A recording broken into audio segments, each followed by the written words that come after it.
Circuit হাউসের সামনে আগুন জ্বালিয়ে বিক্ষোভ প্রদর্শন করছে টিএসএফ। এই রাস্তা ধরে বিধানসভা অধিবেশনে যাওয়ার পথে টিএসএফ কর্মীরা কংগ্রেস বিধায়ক সুদীপ রায় বর্মনকে আটক করে। টিএসএফ কর্মীদের সামনে তিনি বলেন, ককবরক ভাষায় রোমান হরফ চালু করার পক্ষে কংগ্রেস সহ আঞ্চলিক দলগুলি। দুটি ভাষা কমিশনের নির্দেশ সত্ত্বেও পূর্বতন বামফ্রন্ট সরকার এই দাবিকে গুরুত্ব দেয়নি। বর্তমান সরকারও এই ব্যাপারে কোনো সদর্থক ভূমিকা নিচ্ছে না, উল্টে দেবনাগরী ভাষা চালু করে দিয়েছে। সংবাদ মাধ্যমের মুখোমুখি হয়ে সুদীপ রায় বর্মন রোমান স্ক্রিপ্টের পক্ষে কথা বললেন।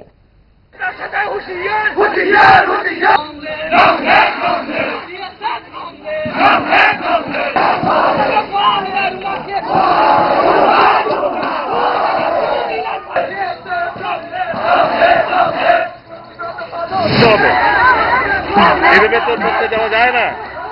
এদের একটা সাইন্টিফিক কারণও আছে, প্রনাউন্সিয়েশনের ব্যাপার রয়েছে।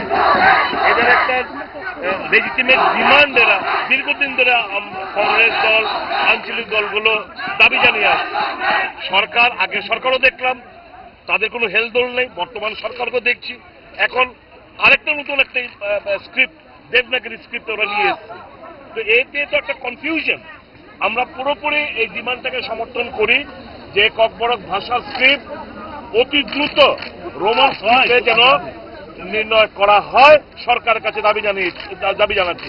এর আগে দুটো ভাষা কমিশন, সমাচরণ ত্রিপুরা কমিশন, পবিত্র সরকার কমিশন, এখন অতুল দেববর্মার একটা কমিশন, কোন রিপোর্ট কোথায়? আগে দুটো রিপোর্ট সুপারিশ করেছে ককবরক ভাষাকে রোমান স্ক্রিপ্টে, কিন্তু সরকার নতুন ভাবে একটাবার ওদের দেবনাগরী স্ক্রিপ্ট নিয়ে এসে এটাকে একটা কমপ্লিটলি একটা বিতর্কিত একটা পরিস্থিতি তৈরি করার চেষ্টা হচ্ছে।